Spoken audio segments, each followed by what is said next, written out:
Welcome back to the Political Marketing Podcast with me, Benedict Pringle. This is the podcast that seeks to understand how election candidates, political parties and campaigning organisations win hearts, minds and votes. If you've been enjoying the episodes so far, I would love it if you shared it on your socials. So without further ado, I'm delighted to introduce my guest today, Sam Jeffers. Sam is the founder of Who Targets Me, a transparency project that tracks and analyses online political advertising. He also runs a technology consultancy. And prior to doing this, Sam had a long stint working at the agency Blue State Digital, which was famous for being Obama's agency. He served as managing director and executive strategy and creative director. And working at Blue State, he worked on campaigns for the Labour Party, Francois Hollande's 2012 winning presidential campaign, and campaigning generally for organisations like the Union Unite and 38 Degrees. Sam is also a thought leader on the current and future of digital campaigns. And he has a genuinely unique insight into both the tech platforms and the legislative powers that occasionally try and hold them to account.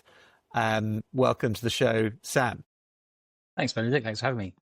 So you and I have known each other for a little while, and you've been on the list of people I've wanted to have on the podcast since I first created that note in my iPhone.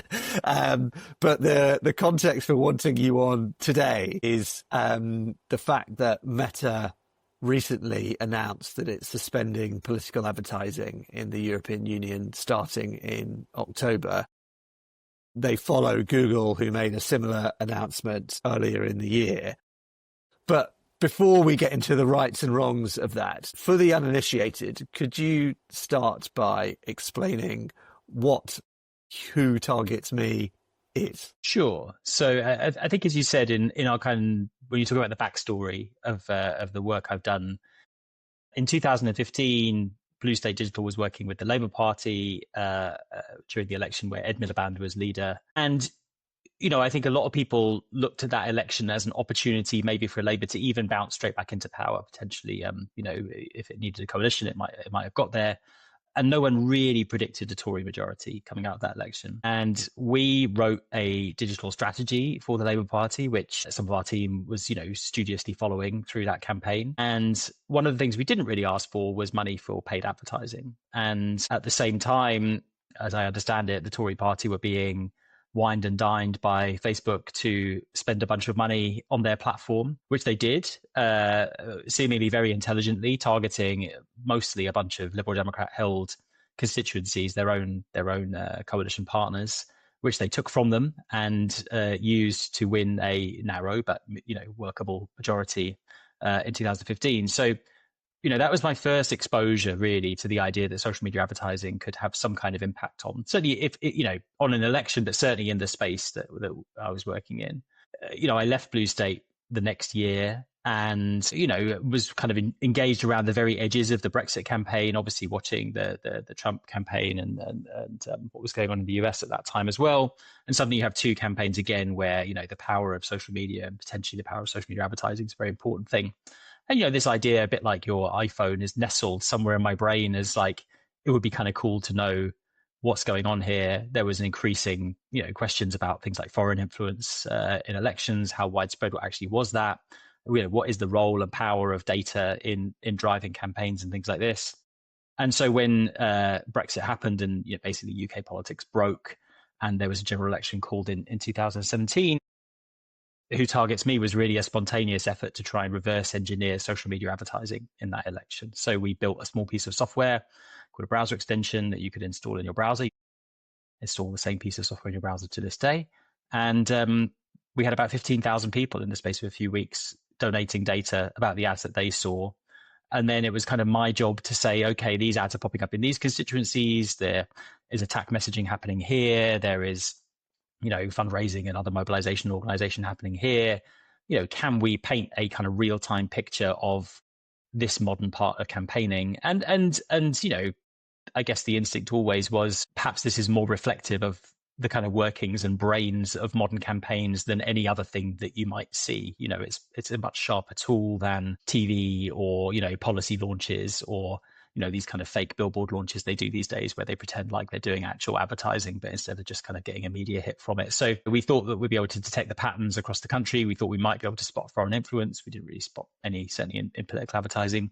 And at the same time, we would kind of push the cause of greater transparency, that these things probably shouldn't happen in a way that no one can really see what's going on, and it's very difficult to do so. And so from day one, really, we sort of knew what standards we were expecting of big platforms where clearly lots of money were being spent and how they should publish data and talk about what was going on in real time. So Who Targets Me was born from there, and suddenly we were getting calls from Germany and Austria and other countries, and we immediately almost became an international effort. It's amazing. And I remember so clearly the initial browser extension that you created. And then I guess through the clamour for greater transparency, in no small part, from your own organisation, the platforms set up their own sort of transparency measures. But in some ways, having that, they're not brilliant at sort of giving you the data. So then bringing out those transparency tools, on one level, they could have killed off Who Targets Me, but actually seem to make you stronger. Talk to us a little bit about some of the tools that Who Targets Me has created that adds richness to what the platforms provide. Yeah, I mean, I think there are a bunch of weaknesses in the data they provide. I mean, some of that has always been, at least until quite recently, those ad libraries were getting incrementally better. And, it was a kind of mixture of, threatened legislation and them trying to head off legislation by releasing new features. Some of it was, trying to genuinely make the tools better. For a period of time, they were doing user research with organizations who cared about this stuff. And sort of seemingly, sometimes it felt like they were competitive with one another, that they felt like they had to have the best ad library because, integrity and transparency were these kind of problems that they suffered from and areas in which they had to compete and win. So, in some senses, there was a bit of driving itself at that point once it was available. I think we always realized that they were never going to do lots of the work that we do, which is really kind of detailed of, who advertisers are all over the world. We have an enormous database now at this point of, I think 125,000 or something advertisers around the world in 50 or 60 countries have, by political party, every Facebook page and every YouTube account that has run ads on behalf of, this, sort of esoteric German mayor or whatever, we know who they are and we know their political affiliation and we will track their spending and these sorts of things. So all of our tools are built up around sort of automatically gathering all of this data, augmenting it, and then making it available in more useful formats. So, whether that's charts that display spending or leaderboards that allow you to kind of work out who was spending money when, and more precise date ranges, AI summaries of all the advertising we can get our hands on, all of these sorts of things. And then all of these tools kind of knit together as well to provide a picture that we hope can help build up an ecosystem of people who care about this stuff, right? I mean, if you're going to cover a campaign these days, we think you should cover the digital campaign. Ideally, you don't cover it like technology is some sort of magical bean, like it's a real part of campaigning with a professional class who work in this way, who have a theory of how they're going to win, and ultimately that's expressed through the ads they run and so on. So we also want to kind of train up the people, frankly now in lots and lots of countries who are going to hold this stuff to account and report on it and use it in their own research and all of those sorts of things. And so we provide data and tools and training and all the rest of it for all of that as well. Yeah, and I completely agree with what you say. One of the reasons I love election advertising is that there's no room for political parties or candidates to mince their words. They've got to say what they want to say. Otherwise, it's a complete waste of money. And so, you get these hour-long speeches or these interminable rallies. But actually, I always think if you really want to know what the political parties think is persuasive and what their argument is, you can't beat looking at their advertising. And I sort of sense a little bit of not frustration in your voice, but amazement in some ways that there isn't more journalistic coverage of actually what the parties are saying to who. Yeah, and I think there's also I think there's all sorts of interesting subtleties as well that you kind of just pick up over the years of doing this type of work that help with that as well. So like it's probably 18 months ago, maybe 2 years at this point, where Labour was, I mean, I don't know if they were, they were sort of basically saying like Rishi Sunak is soft on paedophiles on Twitter. And, this was blown up for, it was a good week of news in the UK about this particular tweet in this case, so they stuck it on Twitter very much for a kind of journalist and press audience. I think they did it on a Friday night. I'm not even sure they thought it was going to be a big deal. It was just like, here's some content on the calendar, out it goes. And so you have a week of breathless reporting about Labour's ad. And I know you and I have slight differences about what an ad actually constitutes, but like they didn't put any money behind it. Let's put it this way. They didn't promote it to anyone. There was no voter that they thought this is the ad that we need to show to any particular voter. I think they were doing it so it get picked up in the press. And so like you have these interesting subtleties about like, well, when does stuff get promoted? When does stuff get launched, but no one ever actually ever talks about it ever again? When does stuff, really prove to be a big deal? And so, Labour spent a lot of money during the election campaign last year on, water cleanliness. But like, I don't think it was the top issue for anyone, but it was always going to be a big local issue for lots of people, and it's one of those things about, sort of clean streets and low crime and so on, where you sort of, it's just good campaigning. Yeah. If you live on the coast or near a river, exactly. It counts. Exactly.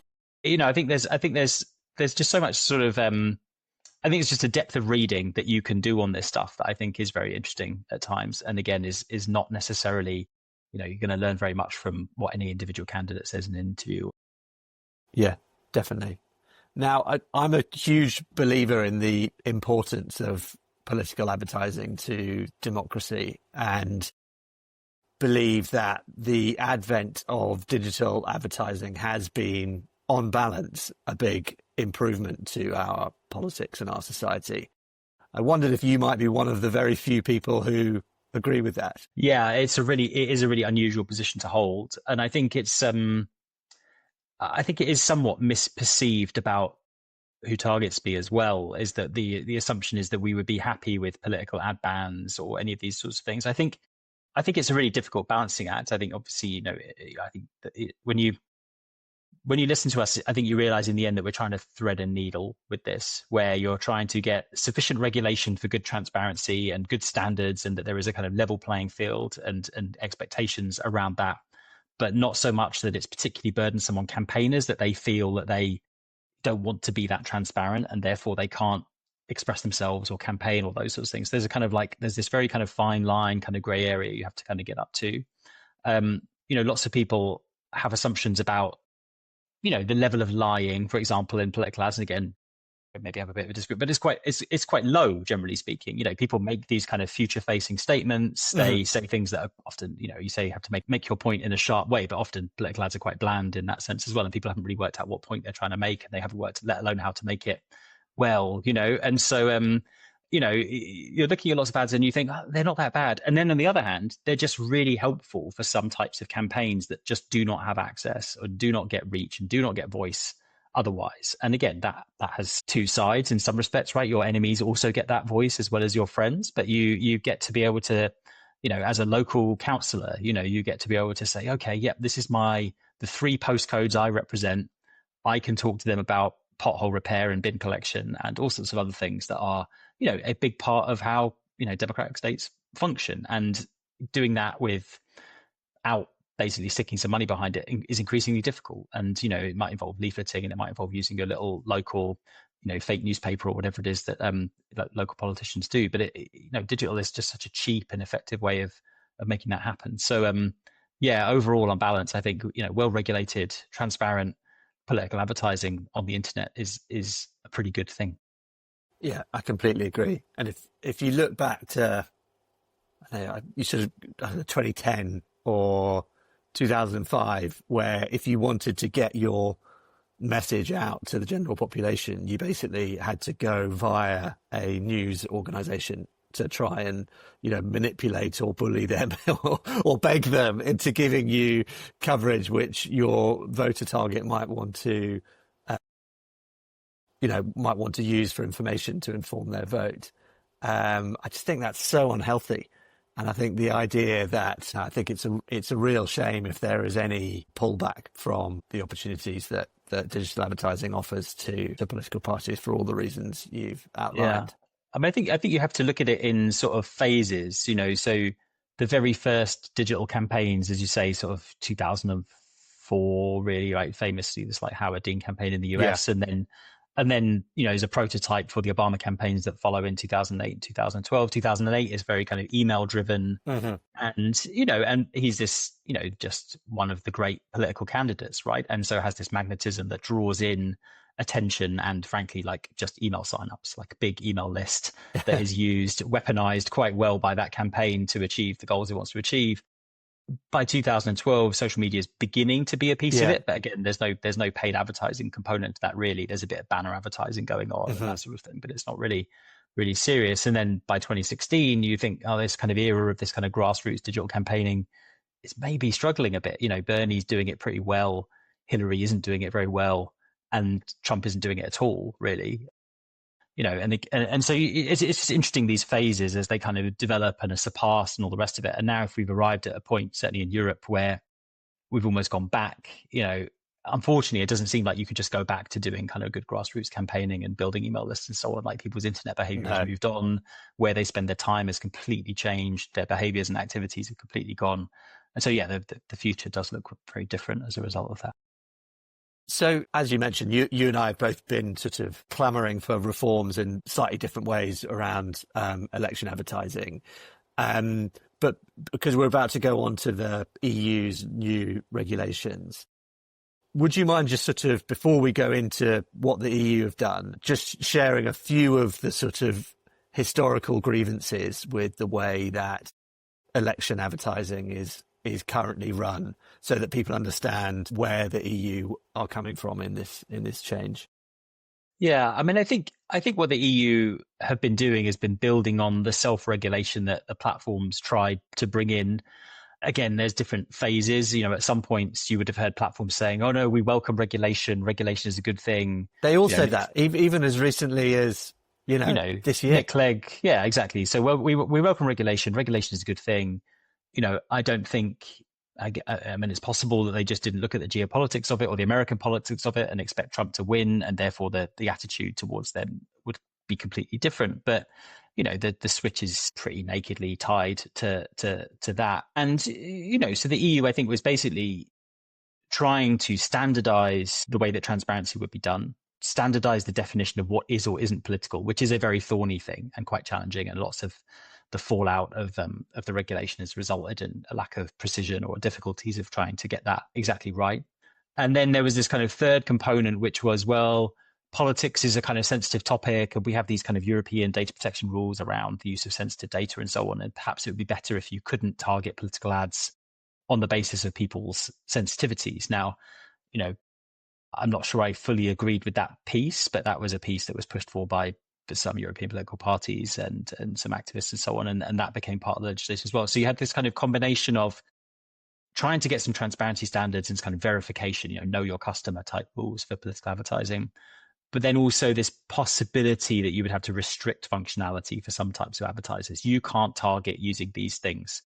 And I think that, if you get to the end of where we are now, I think that has added some extra complication, where if it was just transparency, it probably doesn't matter too much how good your definition is, whether or not you've got some blurry edges, you miss a few people here and you added a few extra people there. It's not the end of the world. I mean, there are some kind of edge cases in countries like Hungary and so on, where you want to be a bit careful about defining people as political or not, because it has, legal implications and obviously might, kind of mark you out for retribution from the government. But it's, once you start saying to people, you can't do this, then that definition becomes really important. And then if you then have, make mistakes and there are large fines associated with it, which like lots of the European digital regulation, the fines involved at least have the potential to be absolutely massive.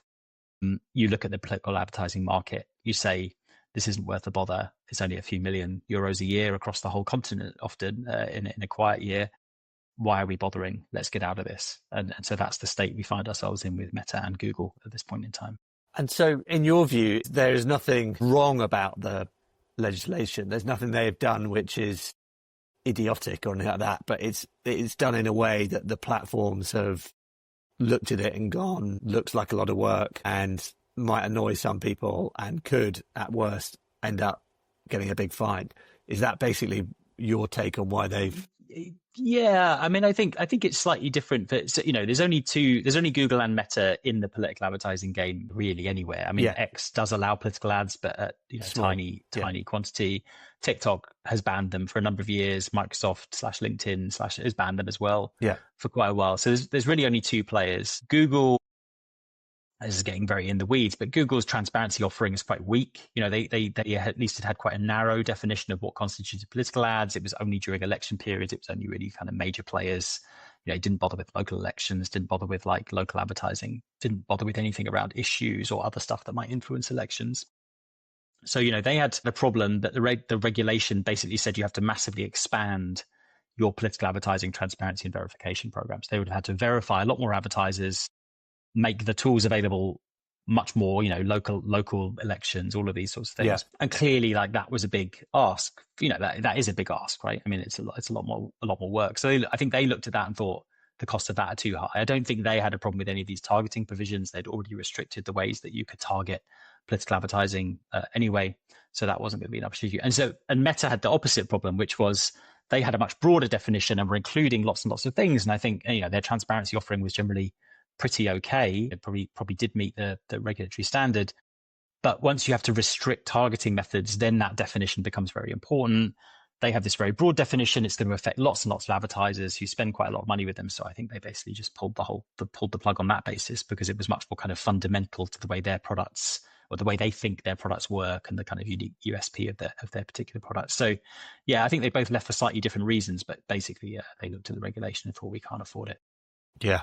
So it's not a principled opposition to what the EU were trying to do. It's more of a pragmatic one. I think I might be being a bit too charitable with that, because I think the principle is the underlying geopolitics of where the platforms and the EU and the US all sit together right now, and it's quite a good look for platforms to tell the EU where to go. At least in terms of JD Vance and Donald Trump, what they'll think of it. So it's probably quite helpful for them.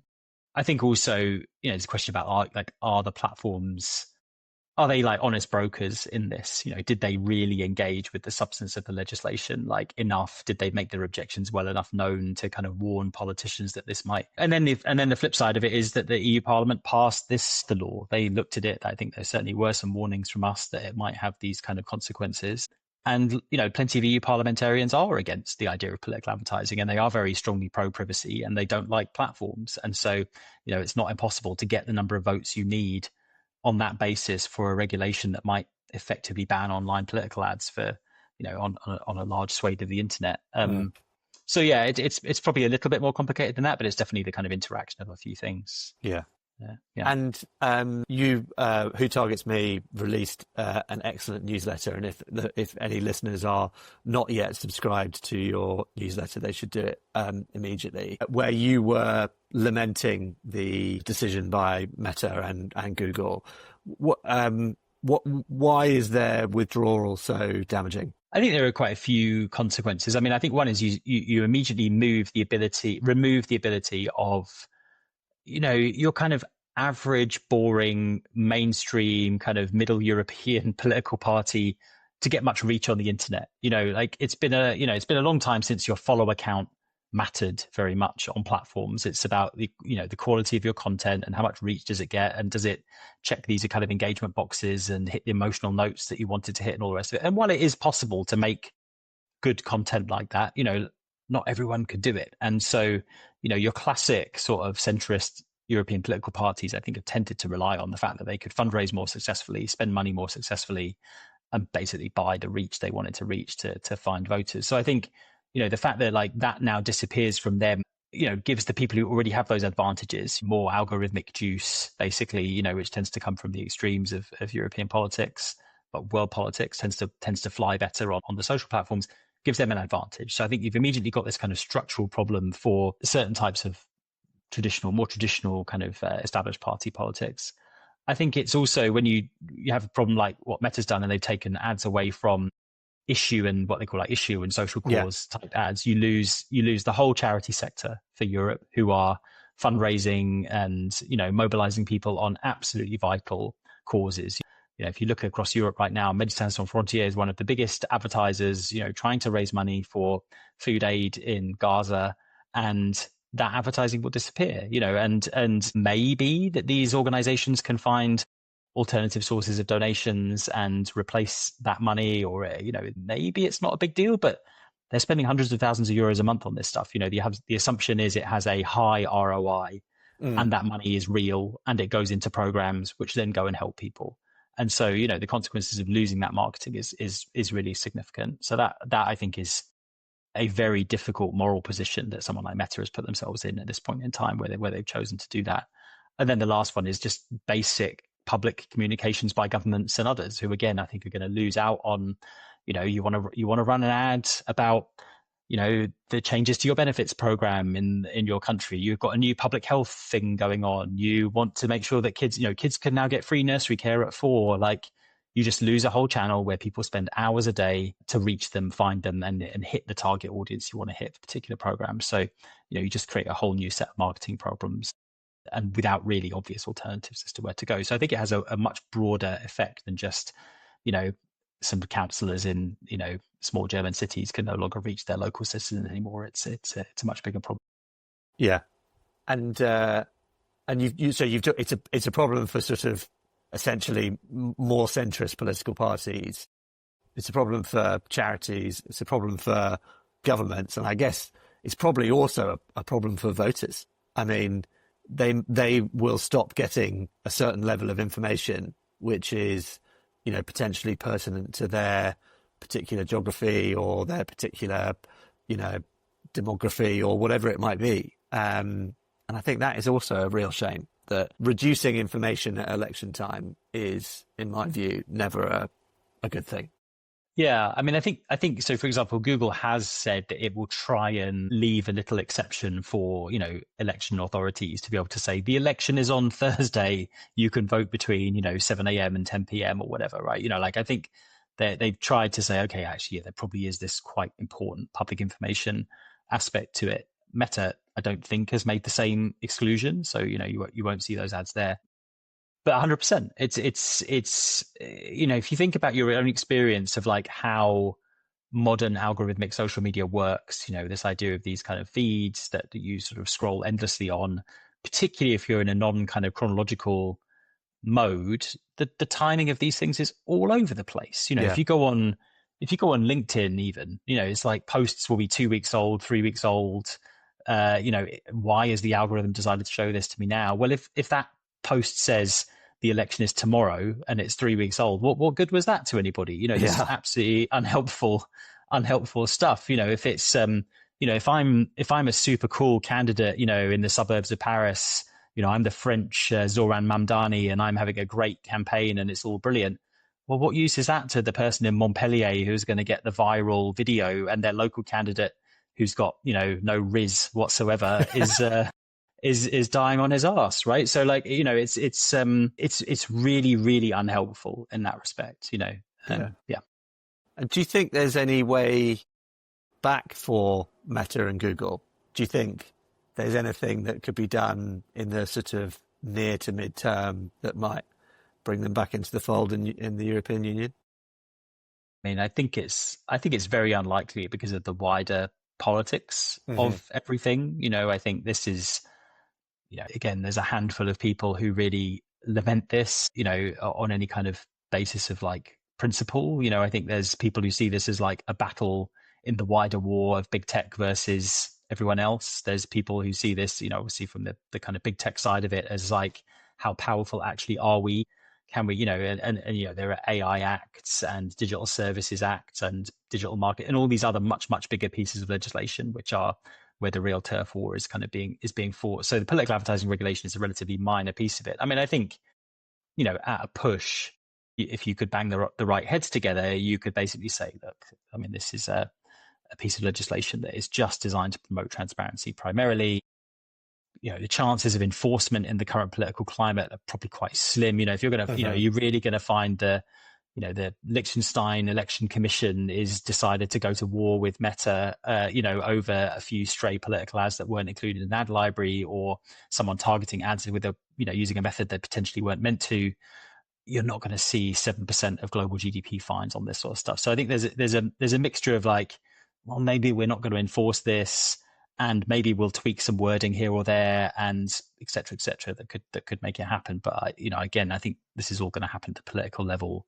It's not really going to happen at that sort of bureaucratic level that would really tease out the details of making it work. And unless that appetite exists, I'm not sure it feels like it does, then I don't think anything much will happen on it soon. Yeah, I mean, I fear you're right. I fear it's done for the midterm, and then I'm sure things will change, and then the next thing will come along. And still, I think it's a huge I mean, shame. I think there's a couple of other arguments. I mean, one is I've had a few people contact me and say, no, the ban is a good thing because it gives the European market an opportunity to find innovative ways of replacing. Right. And there is this money that is spent on this stuff, and it will now have to go and be spent on other things. And, some of that might be better, but, might be positive, people saying, we'll find more private versions of advertising that will, not be so invasive of your data and all of those sorts of things. And that could be a good thing. I don't think the market's big enough to like actually make that happen, but that's one argument against why platforms were so dominant. Yeah, I guess that's the sort of that's a real rose-tinted glasses look. Is that maybe the European Union will, be this big innovation because they'll need, as you say, there'll need to be new channels, new ways of doing things, and maybe things will break out from that we end up implementing in the UK and in the US. I think probably the truth will be the opposite, which is that all of the innovation will happen even more so in the US and the UK. I think it will be the influencer marketing will be where all that money will go straight away, is trying to effectively just pay people to carry your message for you. And it will be much more opaque, much harder to track. I had a conversation with a regulator about this week, and, on one hand, they were sort of saying, well, maybe this makes this whole problem go away. And I'm like, no, it doesn't. It fragments it into 1,000 tiny pieces, and it means that you have really no idea what's going on anymore. Yeah. There is no river through which this stuff is flowing. It's coming through thousands of tiny streams, and you are not going to get on top of this. It was a bit of a shrug and a bit of a like, oh my God, this is, I see what you mean. But it's so much harder to regulate. There's so many more people you have to talk to, right? You have to say, okay, you're an influencer, right? You want to take money from X political party to say this thing. These are your obligations. You have to, add this content to a European ad library. You have to publish data about spending. You have to publish data about who your audience is. Like, it's just going to be chaos, right? And most people aren't going to do it. Yeah, I think that's right. And let's sort of move our focus towards the UK and the US for the moment. Because, as I said at the top, you are a real thought leader in this space. What did you see from the UK's general election and the US presidential election 2024 in terms of where digital is going and sort of where it was and where it might be going for the next cycle as and when it comes? Yeah, I mean, I think the US was the 2024 US presidential campaign was very difficult to sort of theorize or track. I think, obviously people go on about the podcasters or, value of TikTok and the kind of the way that like culture flows through these platforms in a way that is maybe different to what happened previously. But at the same time, the Democrats still massively outraised Donald Trump. I mean, and as far as I can tell, massively outraised and outspent even Elon Musk, putting his thumb on the scales was nothing compared to what Biden was raising and spending and all the rest of it. And from a kind of technical accomplishment perspective, Biden and Harris campaigns were fantastic. I mean, they looked beautiful. They worked flawless. They sort of functioned very well. There's lots of good things about it. And then you look at the Trump campaign that often looks like a sort of 1990s website with a couple of flashing GIF banners on it. It's very kind of GeoCities, the aesthetic of like a Trump digital. But that's what people go for, isn't it? Yeah, and I guess they think there's an authenticity to it, whereas there's maybe a bit too much polish to the other side of it. There's also a kind of, sort of loads of dark pattern design and all sorts of other things going on in those campaigns that is awkward. But yeah, so I think you'll end up in a situation where, people will look at it and say, you just, like always in America, it's just more of everything. Mm-hmm. You just have to pile all the channels on top of one another. They don't, they all now have separate teams. There's no real sense that like there's centralized control to this. It's like, you're doing this, you're doing the emails, you're doing the text messages. Like, I can't possibly have oversight of this. There is just too much happening, but you're good at your job. I trust you. You understand the tone of this campaign. Go ahead and do it. And I think that possibly is the future of American digital campaigning, where, they're raising and spending $1.5 billion in a presidential campaign, or, 100 million these days in a Senate campaign, right? They just have enormous, unbelievable resources. That doesn't get reflected anywhere else. I think that's the thing, is like everywhere else has to actually do strategy, which involves making choices. And, you do have limited time and limited money and much, much shorter campaigns and no ability to fundraise at that sort of scale and all the rest of it. So I think, in the UK context, we obviously now have much higher spending limits for our elections, with enough lead time. And, if people think Reform is going to win the next election, they will probably fundraise quite successfully, probably mostly through big donations, but some kind of grassrootsier stuff as well. Labour will look at this election and think they have to raise to the absolute maximum that they're allowed to spend.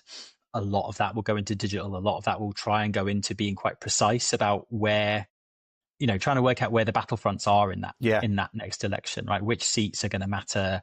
Is it Labour Reform marginals that matter? Is the destruction of the Tory party once and for all a genuine goal of both Reform and Labour at this point in time? Like what does that look like, right? And then you've got a whole sense of like, well, where then do we put our efforts? Is that, what are the channels that matter in those places? How can we speak to voters in those places? How can we actually persuade them that we did some work that was worth doing over the last 5 years, and we need to, you need to give us another 5 to finish the job? Those sorts of campaigns. So yeah, I think again, like Britain hasn't lost political advertising at this point, so that will still be a big part of what happens. And it's true for Reform as well. Brexit dividend. It's sort of it sort of is at this point. But I mean, I think I think you look at Reform, and there's this idea that they're that Farage in particular is enormously more successful in kind of organic campaigning terms. That his content gets lots of reach, and he has lots of popularity, and anytime one of his opponents posts anything online, vote Reform is the number one comment in the sidebar kind of thing. But they spend lots of money too. They do actually, if you look at them at the moment, they're outspending the Tories fairly comfortably in sort of off-season political advertising, and they're able to splurge around these kind of tactical moments that they think are kind of advantageous to them, and build up email lists and build up support that way.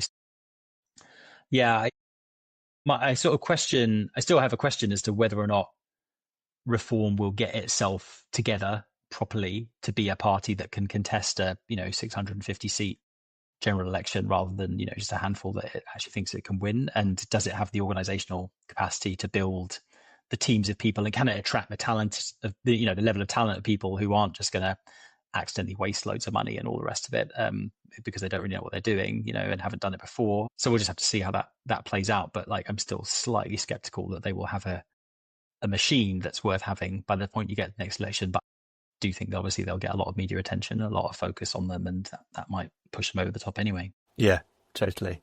And I think they've got a bit of time, right? And they've got a few local elections and mayorals where they can get the hang of it. Reform in Scotland, historically, they would have needed a ground operation, they'd need volunteers, but, with a sort of relatively sophisticated digital operation, they could end up taking seats. I think what's interesting is like, you have, Farage goes everywhere, and his own video team follows him wherever he goes. And if you look at his videos, they're very slick, they're nicely put together, well edited and so on. And in a kind of algorithmic world, and you don't care that much about which Scottish seats you're targeting or whatever, that's quite successful, because it's just going to spread. It's going to give you a good layer of communication across the whole country, and you can build sort of tactically in a more targeted way from there. That's really helpful. I think someone like Keir Starmer or it just doesn't have that same quite kind of juice at this point in time. And therefore I just think it's very different. You have these more candidate driven campaigns, you have all that kind of traditional traditional kind of organization on the ground for you. Yeah, it's very different. I mean, I think Labour did a really good job with the election last year, where they had candidate videos ready to roll for the election. Basically, every candidate had a pre-filmed YouTube video. Plenty of anecdotes from candidates who knocked on the door to find voters, telling them, "Oh, I just saw you on the TV just now. I was watching YouTube, and there you popped up, and look, oh my, here you are in real life." That felt like it was really effective at connecting the candidate and the facial recognition, all the rest of it. Again, it'll be interesting to see whether reform ever does anything like this at all, but whether it just says, right, Farage is the prime minister. We don't even care who's going to be in the cabinet. We don't even care who's going to be an MP. Yeah, well, I think in the immediate term, but you're right. At some point in the future, I think there will be a question about, what comes after Farage or who's around him. I think that will undoubtedly become a topic the closer we get to it. So, final one, and we've managed to go the whole conversation pretty much without talking too much about AI, but I can't not talk about it. I would say that you've been fairly skeptical so far about the likely impact of AI on politics, and I think you've broadly been right in that regard. I think there has been some outlier examples of where AI has sort of shown up, but broadly not at any sort of scale. Do you think that's now changing? And can you see, let's sort of look forward to 2028, presumably we'll have campaigns who are using AI as a core function of their operations. Yeah, I mean, I think you're not losing any bets if you kind of requote that thing about we overestimate technology in the short term and underestimate it in the long term, right? I mean, I think that's just sort of, well, that's my easy answer to this. But I do think people got very hyperbolic about the impact of deep fakes and audio fakes and other things, and this assumption that the internet was entirely going to be flooded with impossible to discern perfect copies of things, right? That hasn't happened.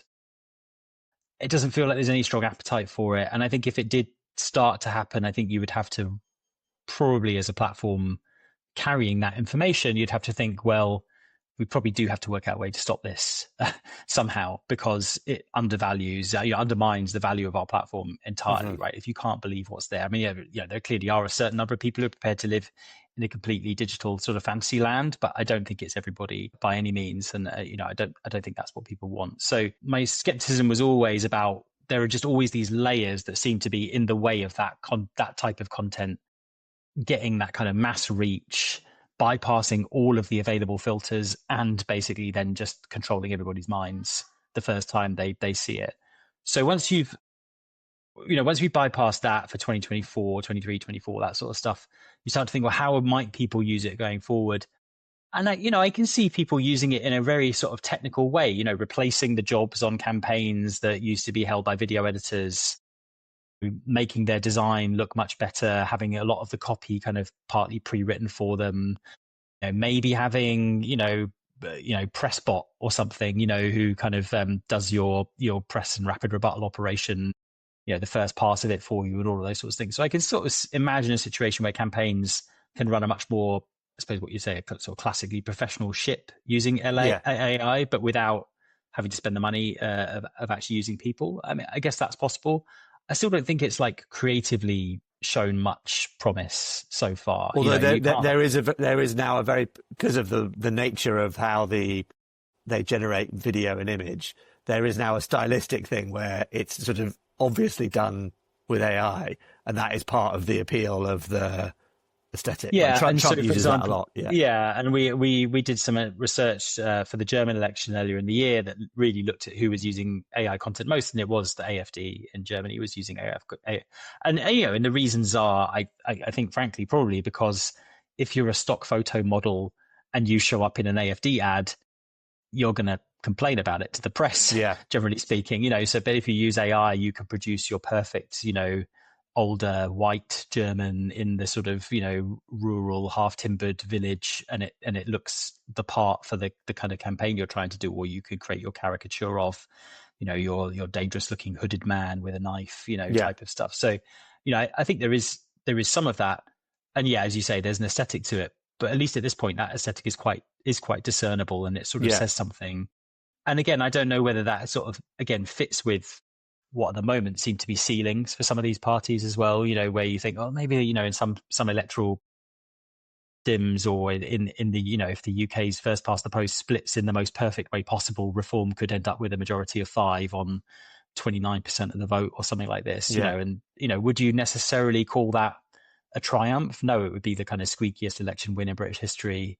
And, is it a strong mandate for governing in a particular way over a long period of time? Probably not, particularly if you've got a bunch, 325 unknown MPs who don't know how to do the job and probably believe quite different things all over the place. Like, how possible is all of that? So yeah, AI, I'm still like slow to believe it's going to have a huge impact on the information space. And again, I think that's mainly because the way we still get our information is through social networks that probably don't want it to happen completely. And still then a lot of stuff comes through, journalists and so on, right? Even if you don't watch news anymore, all the news still comes from people who made news in the same way they've always made news and reported news and all the rest of it. There are still those filters.